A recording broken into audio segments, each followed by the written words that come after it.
السلام علیکم اسٹوڈنٹس، آج کا ہمارا موضوع انتہائی دلچسپ ہے، ایمانیات و عبادات۔ ایمانیات و عبادات کو سمجھنے کے لیے سب سے پہلے ہمیں اللہ تعالیٰ پر ایمان کو سمجھنا ہوگا، جو کہ اللہ تعالیٰ پر ایمان کیا کہلاتا ہے؟ توحید کہلاتا ہے۔ اور جب ہم توحید کو مکمل طور پر سمجھ لیں گے تو اب اس کے تقاضے، اس کے رولز، اس کے اصول کیا ہیں کہ جب توحید کو سمجھ لیا جائے تو اس پر عمل درآمد کیسے کیا جا سکتا ہے، ان تمام کا تذکرہ ہم کریں گے۔ آج کا جو پہلا نکات ہے ایمان کا مفہوم۔ سب سے پہلے لفظ ایمان کا مطلب ہم جاننے کی کوشش کریں گے۔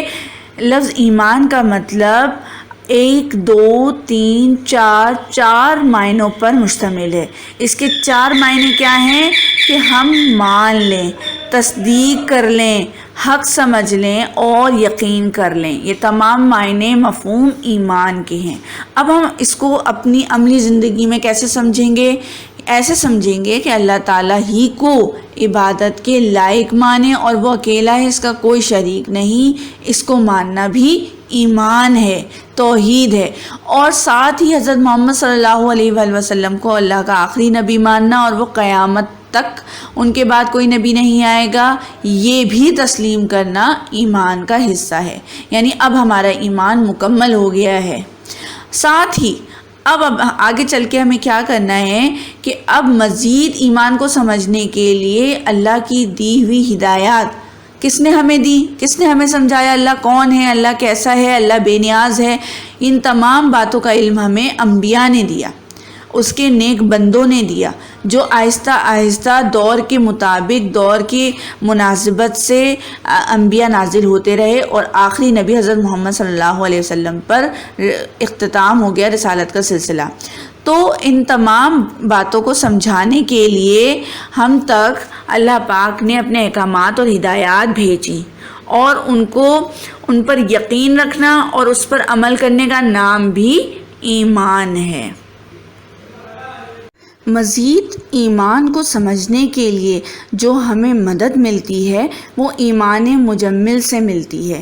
ایمان مجمل اور ایمان مفصل جو ہے کہلاتا ہے کہ جب ہمارا ایمان مکمل ہو جاتا ہے تب ہم گواہی دیتے ہیں کہ ہاں ہم ایمان لے آئے اللہ کے بندوں پر، اللہ کے رسولوں پر اور مزید دیگر باتیں۔ یعنی کہ جب ہم کلمہ پڑھ لیتے ہیں اور اس بات پر یقین کر لیتے ہیں تو اب ہم ایمان مجمل پڑھتے ہیں، اپنے ایمان لانے کی گواہی دیتے ہیں۔ ایمان مجمل میں اس بات کا اقرار کیا گیا ہے، اسے ایسے سمجھایا گیا ہے، ایمان کو اقرار باللسان و تصدیق بالقلب کا نام دیا گیا ہے۔ یعنی کہ زبان سے بھی اقرار کیا جائے اور دل سے بھی تصدیق کی جائے۔ نہ صرف یہ کہ آپ ایمان کے متعلق ساری معلومات سن رہے ہیں، آپ نے ایمان کو اپنی زبان سے بھی ادا کرنا ہے اور اپنے دل سے بھی تصدیق کرنا ہے کہ جو آیا ہم جس پر ایمان لا رہے ہیں وہ بالکل درست ہے۔ ساتھ ہی نبی کریم صلی اللہ علیہ وآلہ وسلم کو اللہ کی طرف سے جو ہدایات ملتی تھیں ان کی 2 قسمیں ہیں۔ جب اب ہمیں ایمان مکمل طور پہ سمجھ میں آ گیا ہوگا تو اب ہمیں یہ سمجھنا ہے کہ جو ہدایات ہم تک پہنچتی تھیں ان کی کتنی اقسام تھیں، کس طرح سے ہمارے پیارے نبی صلی اللہ علیہ وسلم نے ہم تک اللہ کے بتائے ہوئے احکام سمجھائے، پہنچائے۔ ان میں سے 2 قسمیں ہیں۔ ان میں سے ایک وہ ہے جن کا تعلق ہمارے دل و دماغ سے ہے، یعنی ہمارے دل و دماغ کو قائل کرنے کے لیے نبی نے جو ہدایات ہم تک پہنچائیں وہ کیا کہلاتا ہے؟ ایمانیات کہلاتا ہے، جس کا تعلق ہمارے دل اور دماغ سے ہے۔ دوسری یہ کہ جس کا تعلق ہمارے اعمال سے ہے۔ کون سی ہدایات تھی؟ نبی نے پہلی ہدایات ایسے ہمیں سمجھائیں، ایسے بتائیں جن کا تعلق ہمارے دل و دماغ سے ہے اور ان کو کہتے ہیں ایمانیات۔ اور دوسری وہ ہیں جن کا تعلق ہمارے اعمال سے ہے، انہیں کیا کہتے ہیں؟ عبادات و معاملات۔ یعنی کہ ہم اپنی زندگی میں ایمانیات و عبادات و معاملات کے ساتھ زندگی بسر کرتے ہیں۔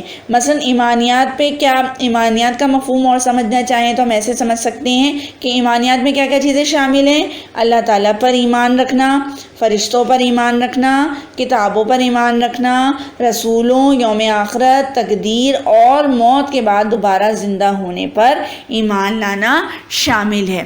اسی طرح دیگر جو ہماری دوسری جو قسم ہے وہ عبادت و معاملات ہے، اس کا بھی تذکرہ ہم آگے چل کر کریں گے۔ وہ ہماری عبادات ہیں جو اللہ کی طرف سے ہمارے پیارے نبی نے ہمیں سمجھائیں۔ اب جب ہمیں ایمان کا مفہوم سمجھ میں آ گیا ہے، ہمارے ذہنوں میں اور دل میں اس بات کی تصدیق ہو چکی ہے کہ آخر کو ایمان کس پر لانا ہے، ایمان صرف اور صرف اللہ تعالیٰ پر لانا ہے۔ اللہ تعالیٰ پر جب ہم ایمان لے آئے ہیں تو اب ہمیں اس ہستی کی صلاحیتیں اور اس ہستی کے کام کرنے کا انداز بھی پتہ ہونا چاہیے، اور اس پر قائل ہونے کی وجوہات بھی پتہ ہونی چاہیے، اور اس پر قائل ہونے کے لیے اسے کسی وجہ کی ضرورت نہیں ہے۔ اس کائنات کا وجود ہی اس پر قائل ہونا اور اس پر ایمان لانے کا ثبوت ہے۔ اللہ تعالیٰ پر ایمان لانے کا مطلب ہے کہ ہم زبان و دل سے اس بات کا یقین کر لیں، اقرار کریں کہ اللہ تعالیٰ ایک ایسی ہستی ہے جس نے اس کائنات کو پیدا کیا، کیونکہ انسان نے جب آنکھ کھولی تو وہ ایک دنیا میں پیدا ہونے والا انسانی مجسمہ تھا۔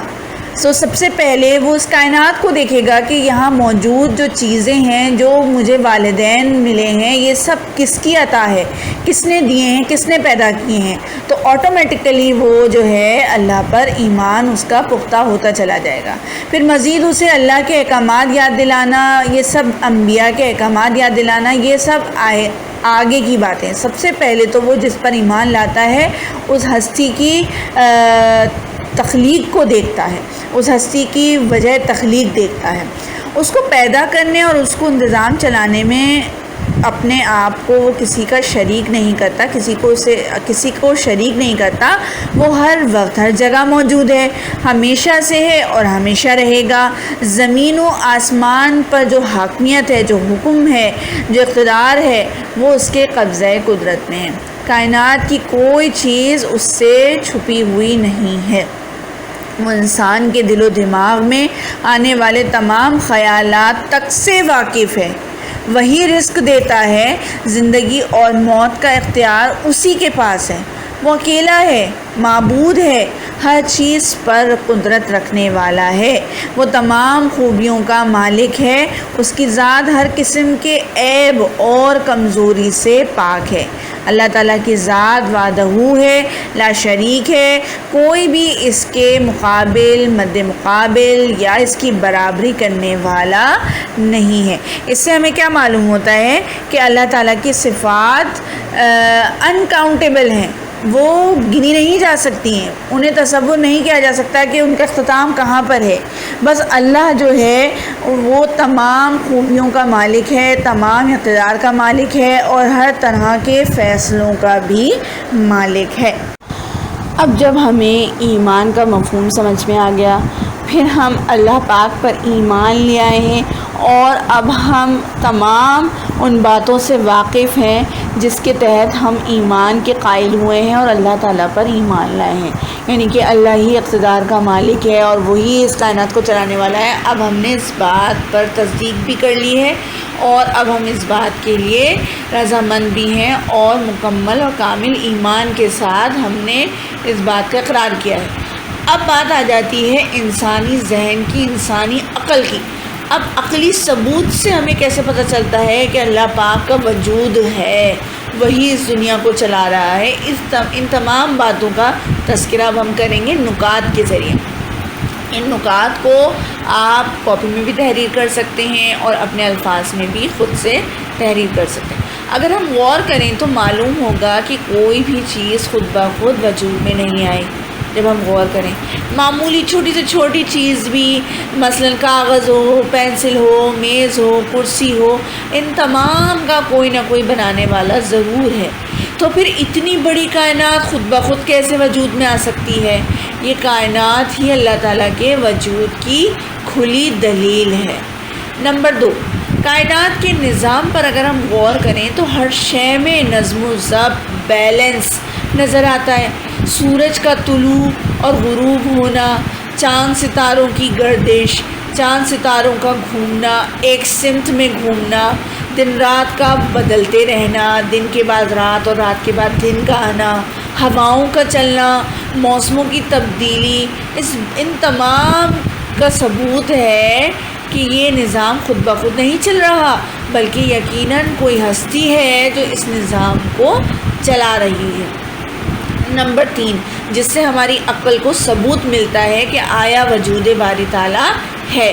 ہم صرف انہی چیزوں کو دیکھ سکتے ہیں جن کو دیکھنے کی ہم میں صلاحیت ہے اور ہم وسائل رکھتے ہیں۔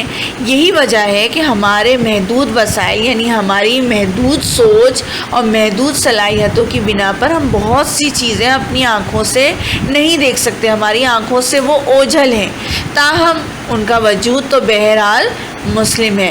جس طرح مادے کا چھوٹے سے چھوٹا ذرہ، مادہ بہت ہی باریک اور بہت ہی نازک ہوتا ہے جو ایک عام آنکھ نہیں دیکھ سکتی، لیکن اس کا وجود ہے، اور اسی وجود کو اسی کا وجود ایٹم کہلاتا ہے، اور اس سے مزید میٹر اور مزید چیزیں مادے بنتے ہیں، لیکن وہ ہمیں نظر نہیں آتا۔ اسی طرح اللہ کا وجود ہے، وہ ہے تو بہت بلند و بالا ہستی، پختہ ہستی، لیکن ہماری آنکھیں اسے دیکھ نہیں سکتی، ہماری آنکھیں اس قابل نہیں ہیں کہ اس کے نور کو ہم دیکھ سکیں، لیکن اس کی کی جانے والی تمام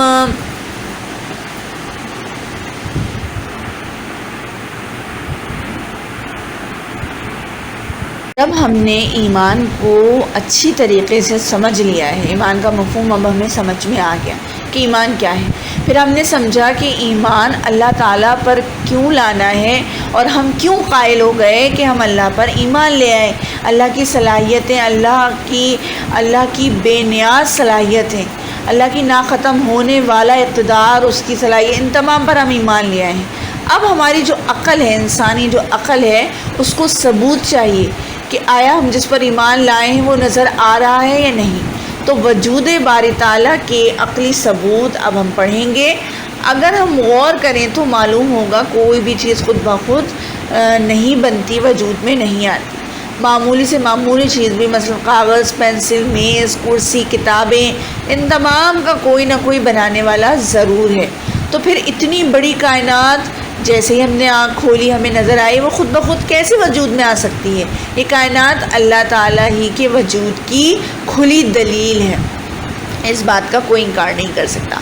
کائنات کے نظام پر غور کریں تو ہر شے میں نظم و ضبط دکھائی دیتا ہے، بیلنس دکھائی دیتا ہے، ہر چیز اپنے مقام پر ہے اور ہر چیز اپنے وقت کے مطابق ہوتی ہے۔ سورج کا طلوع اور غروب ہونا، چاند ستاروں کی گردش، ایک ہی سمت میں گھومنا، ان کو کوئی نہ کوئی ہستی کنٹرول کر رہی ہے، دن اور رات کا بدلتے رہنا، ہواؤں کا چلنا، موسموں کی تبدیلی، اس بات کا ثبوت ہے کہ یہ نظام خود بخود نہیں چل رہا، بلکہ یقیناً کوئی ہستی ہے جو اسے چلا رہی ہے۔